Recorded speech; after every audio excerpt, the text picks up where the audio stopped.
Zerg versus Keiron.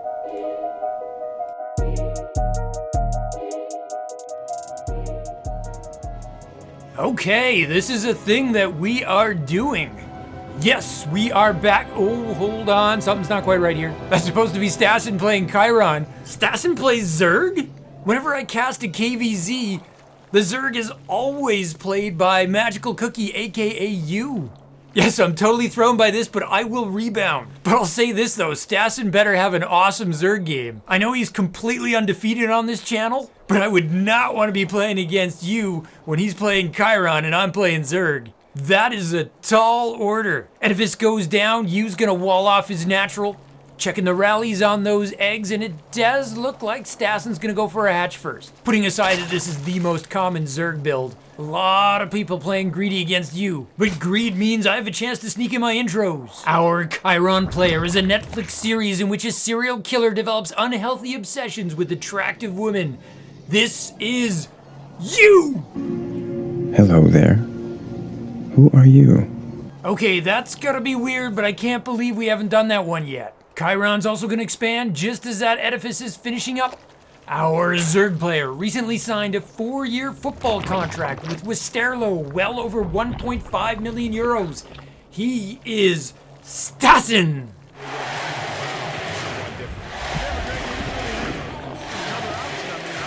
Extractor pool follows that hatch, and the opening Overlord scout is halfway down the map. Looks like you's gonna scout as well. He's gonna send over a converter.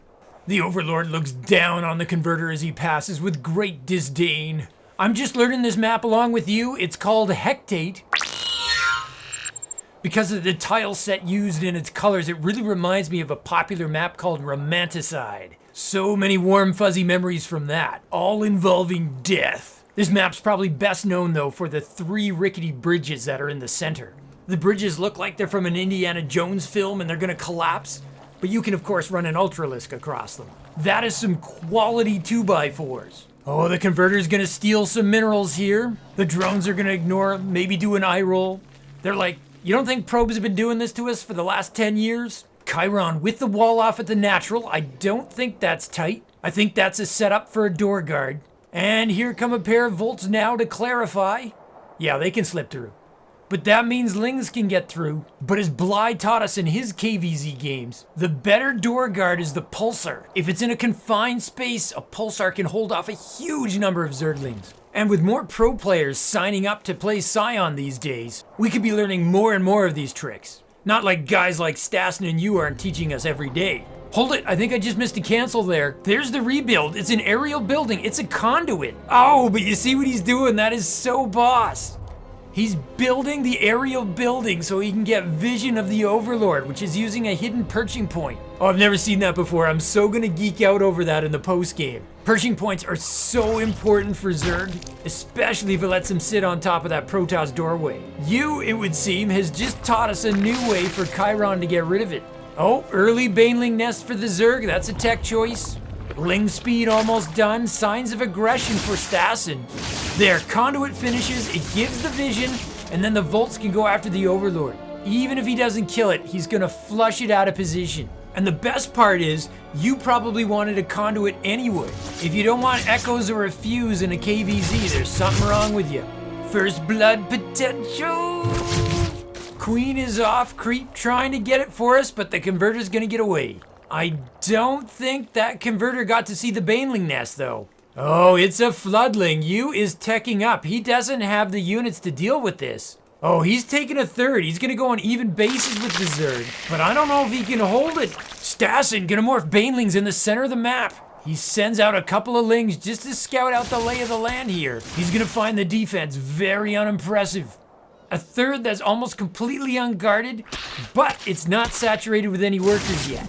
Oh no, he's going for the door. This is a Baneling bust. There is a Pulsar as the door guard, but the Lings pull back to make way for the Banelings. It's an Emerald Napalm! Zerg is inside! Zerg is inside! Workers exposed! You with the worker pull and a defensive energize. He hides them behind his reliquary. Banelings looking for the big boom here. They get a few! But that could have been so much worse. There's Lings still in the main. The converters are gonna look to fight them off. There's the surround. Notice that U doesn't energize again. That's gonna increase the regen on his harvesters and keep them alive just a little bit more. 11 dead workers in a pulsar in exchange for 17 lings, a bunch of which were actually banelings. Stassin's the clear loser on resources lost, but that's misleading. The replacement value of workers is so much more. You's actually got 0 gas coming in right now. And as soon as I say that, he's already fixed it. But by the time he replaces those 11 workers, how many trips will he have lost? Oh, love this. You know how Terran sometimes makes that lone Viking to hunt overlords? Keiron's got that covered, and they can do it for a lot less gas. And since the Echo is faster, arguably it's even more suited for the role. The trade-off, of course, being its terrible range. So, super interesting opening for both players. Yu's really focusing on his volts. He got Modified Gate, the Volt and Pariah speed, and then he got himself an Elysium just so he could unlock Latent Charge. That's when the Volt attack starts bouncing to extra targets and gets really deadly on mass. Oh, the Echo just performed a reverb. We almost never get to see that. The Echo did not have that ability originally. It has been added in.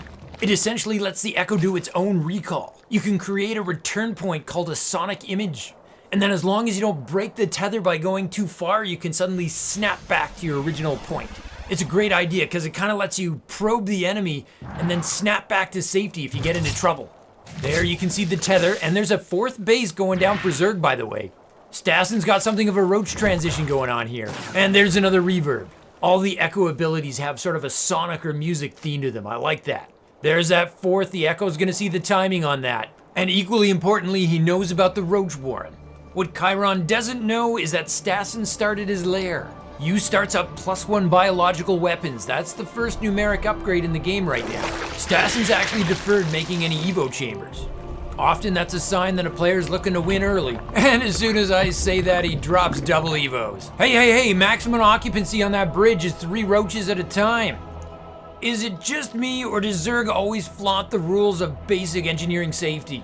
You looking to add a 4th base, gonna try to tie it up with the Zerg. Stassin's 4th is already popped, but no saturation yet. It's Keiron that's actually ahead on workers though. Technically the players are dead even on army, but with Zerg you always gotta take into account that roach inflation factor. The roach supply cost is high for their value, that's deliberate. Ships passing in the night for double attacks here, Zerg gets to hit first. Is it base race or will Keiron defend? You with the worker pull. He's bringing his army back to defend. The roaches kill the pulsar and have a few seconds to do some serious unopposed damage. Stassin wants that citadel. Here come the Volts, they've got that latent charge. How do the Volts stack up against the beefier roaches? Oh, the Echo joins the fray. He sets up in Discord mode. It's gonna be hard for those roaches to get away now. Roaches may be beefy, but apparently electricity can cook it pretty good. There was, though, also a Crux joining in that fight. And as we've seen, Cruxes are particularly handy against Zerg. Their Sycophant ability nets them an extra 5 energy every time they attack with it, if their opponent is biological. When you fight the Zerg, everything's biological. And you can use that extra energy to cast a Beholder spell, which lets you detect those pre-tumors. Good concave for the roaches on that choke, though. Stassin's in trouble, he needs to shut this down. He's reinforcing, making a ton more roaches, and he's researching roach speed now that his lair's done. His +1/+1 is not done yet though, and he needs that to catch up on upgrades. Oh, a roach sneaks around the back to assassinate the Crux. That was a slick little move. Stassin keeps himself in this game with superior positioning and comes out ahead. Stassin's already pulling in more gas, and he's just dropped 2 more extractors at his 4th. And he's gonna use that extra gas to go for an infestation pit and baneling speed. Yeah, he really wants to get that 4th up and running. Ah, there we go, Ravagers. If you gets caught up in a choke like that again, the caustic bile would just annihilate him. Yu's investments, however, right now are all defense and economy. He's really invested in his Volts and he wants to ride or die with them. I do like the Crux though. I think we need to see some lightning bolts out of them. Oh, Oculus comes online at that 4th base. Oh, Stassin, he's hunting the Cruxes and he's getting them. The Cruxes are slower than those upgraded Volts. The roaches have their speed upgrade. The Cruxes are extinct, and without that lightning bolt power, the Keiron army's looking pretty weak. At this point, the Zerg army size is double that of Keiron, and 7 more roaches are about to be hatched. Oh, you with a huge Maynard of his converters. He's sending them over to that empty 3rd. That's the base he had to rebuild.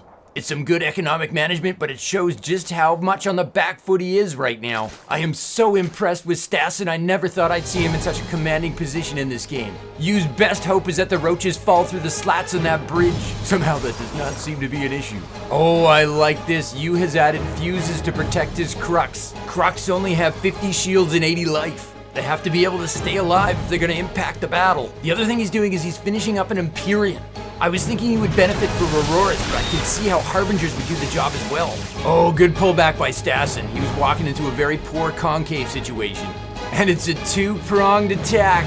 A smaller team of roaches are going to sneak in before the defenses can be set. The roaches are going to be able to shut down those nullifiers. Keiron shaping in 8 volts to respond. He cannot afford to lose this base again. But he also knows if he pulls his main army to help, the Zerg has another force waiting to crush his 4th. A good defensive decision by Yu. He used just enough to repel the Zerg. That wasn't good, but an overreaction would have been so much worse. And okay, I need to revise a certain prediction. I don't think Yu's making Harbingers at all. I think that Empyrean was just a prereq so he could make double Zenith. We're gonna see Paragon. Okay, that was big with the Crux safely in the back. Stassin threw his army away. And all of a sudden, Keiron's right back in this. Stassin still got the better economy, but not for long. It's Yu who's got the worker lead. He's even pushing the attack now. Stassin wants to sneak around the back and murder those Crux again. That worked really well for him. Oh, he's got the Baneling speed. Centrifugal hooks to wipe out that army. I don't think there was a fungal growth in there, but that's always a great combo for Zerg. Trap the units with the fungal growth and then roll in the centrifugal hook banelings. Stassin surprising us with a ton of infestors. There's that double zenith building charges. I think it's gonna be a triple. So big tech switches for both our players. I think Stassin really needs to know about this because his roaches are not gonna be effective against Paragons. And in fact, he's adding an Ultralisk Cavern. At first blush, that sounds pretty terrible. Ultralisks don't shoot up, but bizarrely, Ultralisks do good against carriers. Oh, there's that fungal growth Baneling combo. Zerg is gonna start murdering everything on the ground, as long as he has the economy to continually support the production of Banelings. And now Stassin's in a position to try to take down that 3rd base yet again. Yu's making an Aegis. He definitely could use that right about now. Oh, notice the echoes. They're cutting off and slowing down the roach's ability to get to the bolts to defend. And they've got the dissonance upgrade now, so they're effectively cloaked when they're in Discord mode. Simultaneous attacks for both players. Can Keiron hold his 3rd? It looks like Zerg's gonna hold his 4th. Yu is in full retreat here, and Zerg is pushing the advantage. The defense at the 3rd is fallen. The Keiron army's looking very sparse. Yu's money just went into making a pair of Paragons. He's trying to shape them in right over top of the roaches. Once again, the Discord making that retreat so difficult for the roaches. Wow, a defense and a transition for Yu. I'm not sure he could have called that much closer. Stassin catches the Keiron trying to take a 5th, but the Volts say they have a constitutional right against self-incrimination. And all of a sudden, just at the darkest hour, everything is going Keiron's way. Big swings, and now the Volts are gonna take a run at the Zerg 4th again. Stassin's making a Hydra Den, but he's wishing it could grow faster, because I just don't know about those Ultralisks. You gotta think they're pretty good against Volts. They do splash, which is excellent, and their armor bonus should really add up against the Volts attack. Yeah, Yu doesn't really want to see this matchup. The Ultras don't have the chitinous plating just yet. That's getting built. Oh, Cloaked Echo to the rescue again, covering that retreat. The Echoes have been useful all game long. Yu constantly finding ways to get value. And here comes the unopposed Paragons. Stassin's got Queens, and that's about it. I mean, Queens are fantastic, but Stassin's only got 3 of them. Oh, Stassin actually just got supply block. Not a good time. He needs to be getting Hydras online. Instead, he's now stuck making 7 Overlords. It's definitely Zerg's turn to deal with crisis management. Here come the Infestors. They don't have neural parasite research, but they do have fungals. Unable to defend, the Ultras are gonna attack. They're definitely highlighting their advantages against those Volts. He's dealt with his supply problem. Now he just needs to deal with his Paragon problem. Ideally, he wants to force the Keiron to bring his Paragons back to deal with these Ultras. That would give him the time he needs to get his Hydras online. Oh, Emissary Orb! The Paragon has that powerful high damage blast.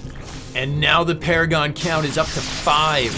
Stassin has killed one of the Keiron's most valuable bases, but he needs those Hydras 10 in production now. The roaches can't do anything but provide emotional support. They might as well be out there backing up the ultras. Oh, Stassin might have a better idea. He's trying to morph them into Ravagers. He's gonna have to sack his natural while he waits. We won't be able to see the Horror Pinata because of the thick cloud of Paragons. Ravagers making their moves. Bungles go down on all the Paragons, all of them. Can't Stassin get the bile hits? Oh, Emissary Orb goes off in the Ravagers. The Paragons are badly damaged, but the Ravagers have taken a beating. More Discords are gonna make it harder to dodge those Emissary Orbs. High level play here. Both players squeezing every edge out of their unit that they can. Oh, you dodging the biles with his slow Paragons. How did he do that? And it's Keiron who comes out on top.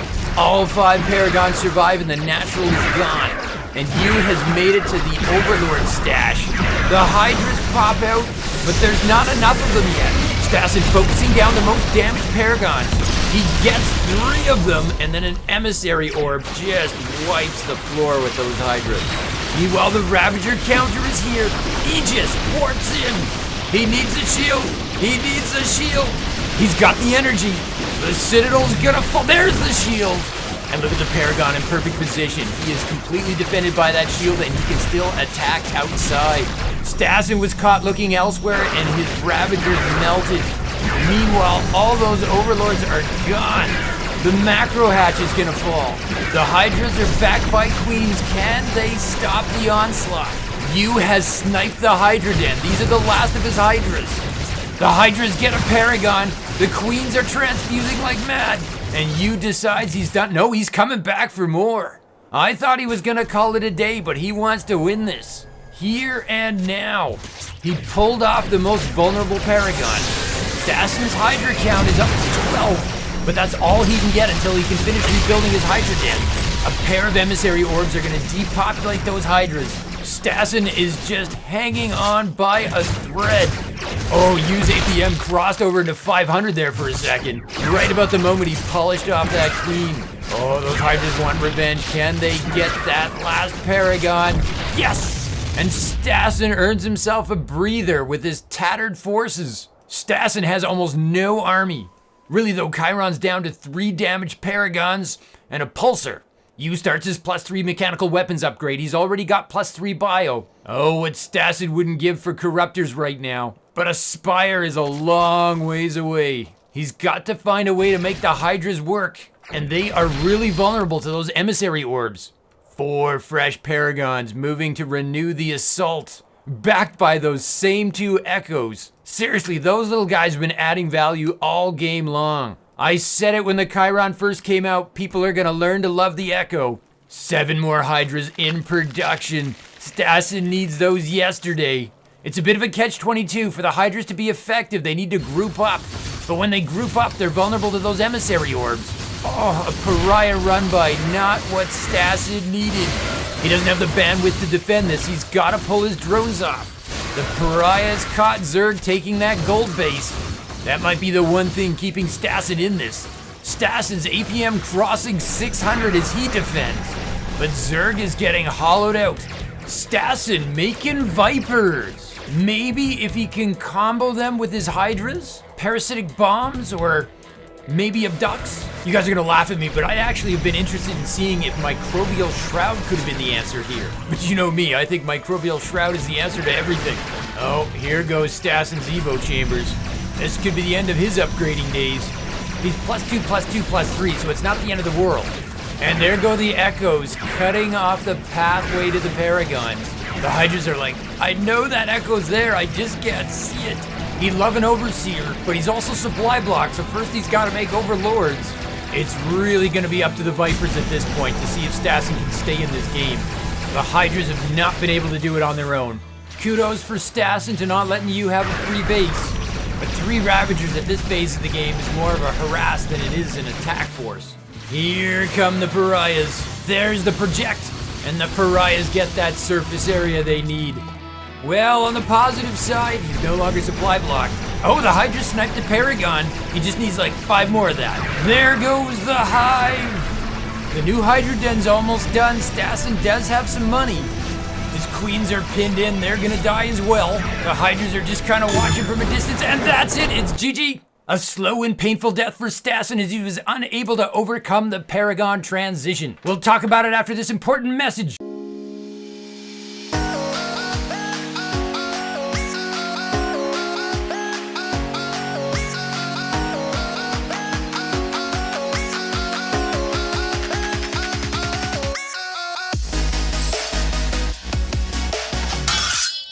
A terrific opening for Stassin, no pun intended. Stassin was able to deal with the Volt Pulsar combo that you threw at him. He was even able to snipe the Crux and take advantage at several points in the game, but I think he was caught flat-footed by the Paragons and couldn't get the Corruptors he needed. Hydras did not work nearly as well as I thought they would, largely because they need to pack up to be effective, which left them vulnerable to the Emissary Orbs and their splash damage. Really, Stassin needed to close this game out earlier, and you effectively won the game by surviving the Roach Ravagers long enough that he could get his Zeniths in place and charged up. The Aegis Shield at the third was a death knell. But you already know all of that, and you also know we gotta talk about the conduit placement to foil the perching point that happened at the beginning of the game. We need some context here so I can relay just how cool this actually was. Zerg's most notorious weapon is its ability to adapt to threats. If Zerg knows it's coming, it can fix its composition and deal with it.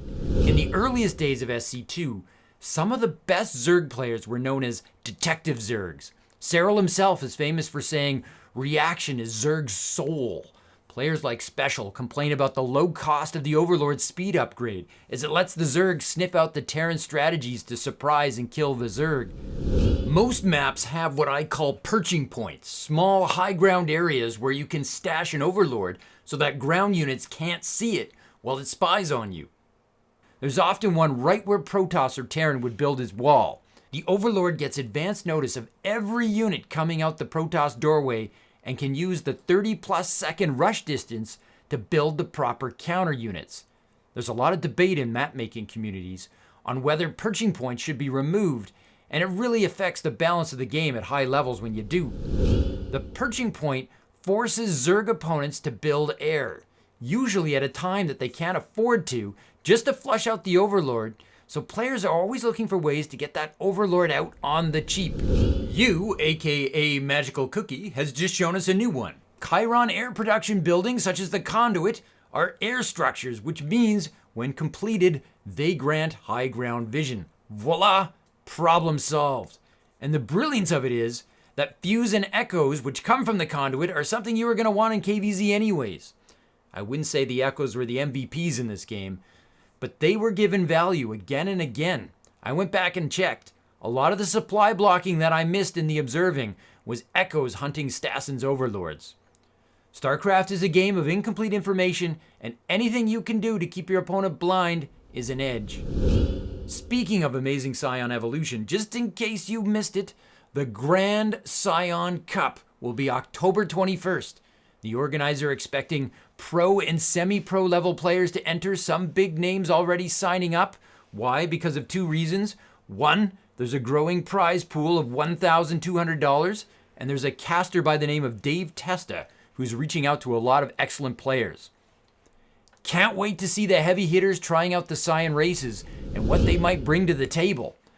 But we won't be forgetting the OG players and the early adopters who really taught us how awesome the Scion mod is.